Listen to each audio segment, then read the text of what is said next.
Harry to classes में स्वागत है आपका। आज हम लोग पढ़ेंगे मध्य पाषाण काल। मध्य पाषाण काल का जो समय है 10,000 ईसा पूर्व से 4,000 ईसा पूर्व तक। 10,000 ईसा पूर्व से 4,000 ईसा पूर्व है और इसे लाने का श्रेय C.L. कार्लाइल को दिया जाता है और 1867 ईस्वी में।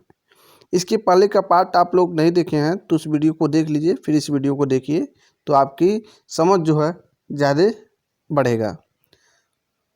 तो मध्य पाषाण काल में पशुपालन की शुरुआत हुई थी, यानी मध्य पाषाण काल में पशुपालन की शुरुआत हो चुकी थी, लेकिन नव पाषाण काल जाते जाते ये पूरे जोरों शोरों से पशुपालन की शुरुआत होने लगती है।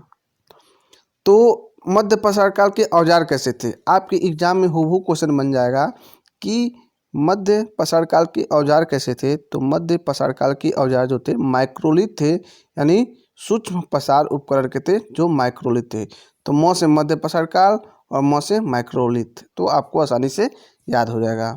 और सबसे जो इम्पॉर्टेंट होता है प्रागैतिहासिक काल में स्थल होता है। स्थल से क्वेश्चन हर एग्जाम में बनता है और हम पढ़ते तो हैं लेकिन थोड़ी सावधानी नहीं बरतते हैं और हमारा क्वेश्चन गलत हो जाता है। तो आज आप लोग यहाँ पे ध्यान देंगे कि मध्य पाषाण काल में जो स्थल हैं बागौर कहाँ है? तो राजस्थान में है और आदमगढ़ कहाँ है? मध्य प्रदेश में है। ठीक है, तो बागौर से जो राजस्थान में मिला है वहाँ से पशुपालन का साक्ष्य मिला है। तो पूछे अगर एग्जाम में कि पशुपालन का साक्ष्य प्रथम बार कहाँ से मिला है, तो मध्य पाषाण काल से मिला है। यदि ऑप्शन में बागौर भी दिया हो, आदमगढ़ भी दिया हो, तो आप पहले बागौर को प्राथमिकता देंगे। अगर बागौर न दिया हो, आदमगढ़ दिया हो, तो आदमगढ़ को आप टिक करेंगे। ठीक है, नेक्स्ट चलते हैं। लेखैया कहाँ है? लेखैया इलाहाबाद उत्तर प्रदेश में है। यहाँ से सर्वाधिक मानव कंकाल मिले हैं। क्या मिले हैं? सर्वाधिक मानव कंकाल मिले हैं। अगर एग्जाम में आपके क्वेश्चन बनता है कि सर्वाधिक मानव कंकाल कहाँ से मिले हैं, तो लेखैया उत्तर प्रदेश से मिले हैं जो इलाहाबाद के पास है। ठीक है, अगर पूछता है कि मानव कंकाल का प्रथम साक्ष्य कहाँ से मिला है, तो पूरा पाषाण काल से मिला है, नर्मदा घाटी से मिला है, हथनौरा से मिला है। तो आप लोग क्वेश्चन पे ध्यान दीजिएगा। अगर पूछता है सर्वाधिक मानव कंकाल, तो आप मध्य पाषाण काल के लेखैया उत्तर प्रदेश को टिक करेंगे। और मानव कंकाल का प्रथम साक्ष्य पूछता है तो आप पूरा पाषाण काल में नर्मदा घाटी, हथनौरा टिक करेंगे। ठीक है, नेक्स्ट चलते हैं हम। चौपानी मांडू इलाहाबाद उत्तर प्रदेश के पास ये भी है और यहाँ से मृदभांड का प्राचीनतम साक्ष्य मिलता है। तो यदि क्वेश्चन बन जाए कि मृदभांड का प्राचीनतम साक्ष्य कहाँ से मिला है, तो चौपानी मांडो से मिला है जो इलाहाबाद उत्तर प्रदेश से मिला है।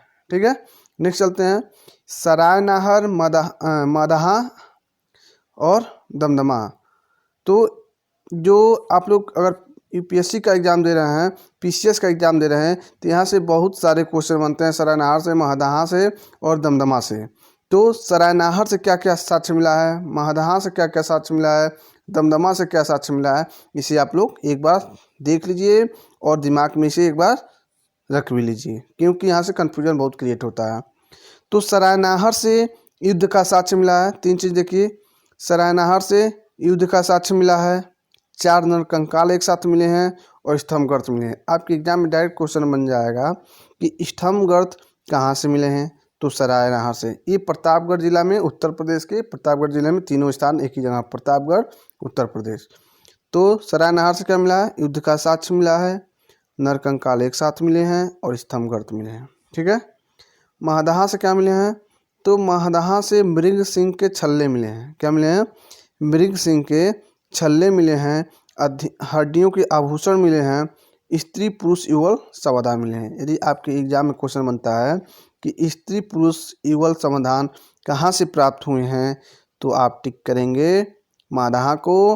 अगर जिला पूछता है तो प्रतापगढ़ उत्तर प्रदेश में ये है। ठीक है, दमदमा से क्या मिलता है?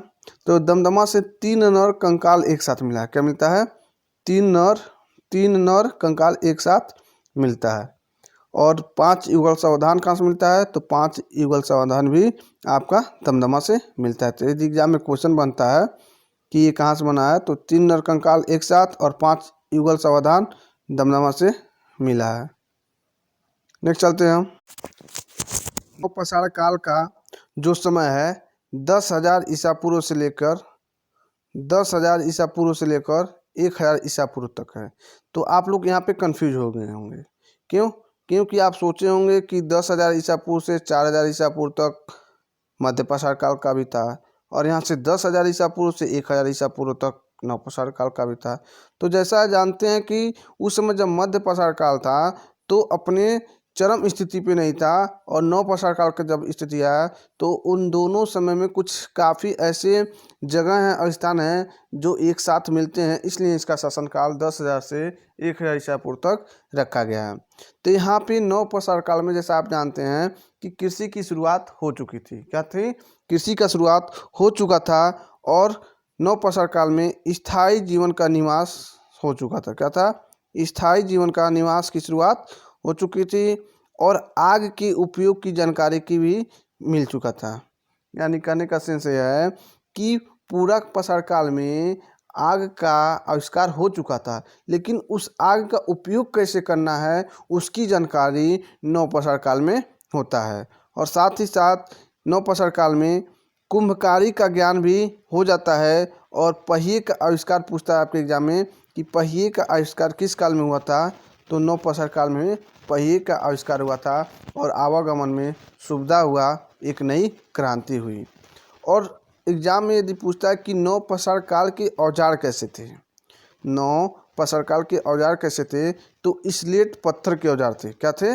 स्लेट पत्थर के औजार थे। तो आप लोग इसे ध्यान रखिएगा। जैसा आप जानते हैं कि मैं जब पढ़ा रहा था पूरा पाषाण काल तो उसमें बताया था कि औजार स्फटिक और क्वार्टजाइट के थे, और मध्य पाषाण काल के औजार जो माइक्रोलिथ के थे, और नवपाषाण काल के जो औजार थे स्लेट पत्थर के औजार थे। तो इसे आप लोग ध्यान दीजिएगा। अब इम्पॉर्टेंट है स्थल। स्थल से क्वेश्चन बहुत बनता है। तो मेहरगढ़, मेहरगढ़ कहाँ है? तो मेहरगढ़ बलूचिस्तान पाकिस्तान में। कहाँ है? बलूचिस्तान पाकिस्तान में है। और 7,000 ईसा पूर्व में कृषि का साक्ष्य यहाँ से मिला है। मेहरगढ़ से क्या मिला है? कृषि का साक्ष्य मिला है, और पालतू भैंस भी मेहरगढ़ से मिला है। तो आप लोग इस बात को ध्यान रखिएगा। लहुरा देव कहाँ है?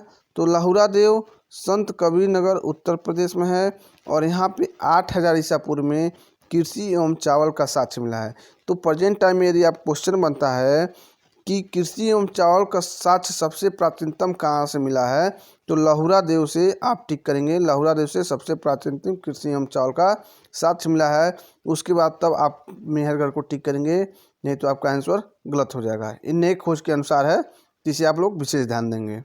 कोल्डिहवा, कोल्डिहवा इलाहाबाद उत्तर प्रदेश में है, और 6500 ईसा पूर्व में भी यहाँ से चावल का साक्ष्य मिला है। तो पहला क्या देखेंगे? लहुरा देव सबसे पुराना है, फिर आपका मेहरगढ़ है, फिर कोल्डिहवा है। तो आप इसे टिक कर लीजिए। LMK, LMK से क्या हो गया? लहुरा देव, मेहरगढ़ और कोल्डिहवा। इसे आप आसानी से याद कर सकते हैं। चिरांद सारण बिहार से क्या मिला है? तो चिरांद सारण बिहार से हड्डियों के उपकरण मिले हैं। क्या मिले हैं?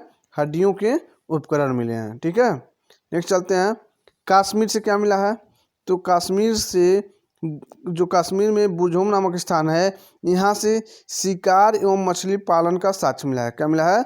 शिकार एवं मछली पालन का साक्ष्य मिला है, और साथ ही साथ एक कब्र में मालिक के साथ कुत्ते दफनाने का साक्ष्य भी मिला है। तो अगर एग्जाम में आपके क्वेश्चन बन जाए कि एक कब्र में मालिक के साथ कुत्ते को दफनाने का साक्ष्य कहाँ से मिला है, तो कश्मीर के बुरझोम से मिला है। ठीक है, गुफकराल से भी कुछ मिला है। ये भी गुफकराल से कृषि एवं पशुपालन के साक्ष्य मिले हैं। और क्या मिले हैं? कृषि एवं पशुपालन दोनों एक साथ साक्ष्य। अगर एग्जाम में पूछता है कि कृषि एवं पशुपालन दोनों एक साथ का साक्ष्य कहाँ से मिला है, तो आप गुफकराल को टिक करेंगे। ठीक है, तो ये सिलेबस आपका समाप्त होता है नवपाषाण काल और मध्यपाषाण काल और पूरा पाषाण काल।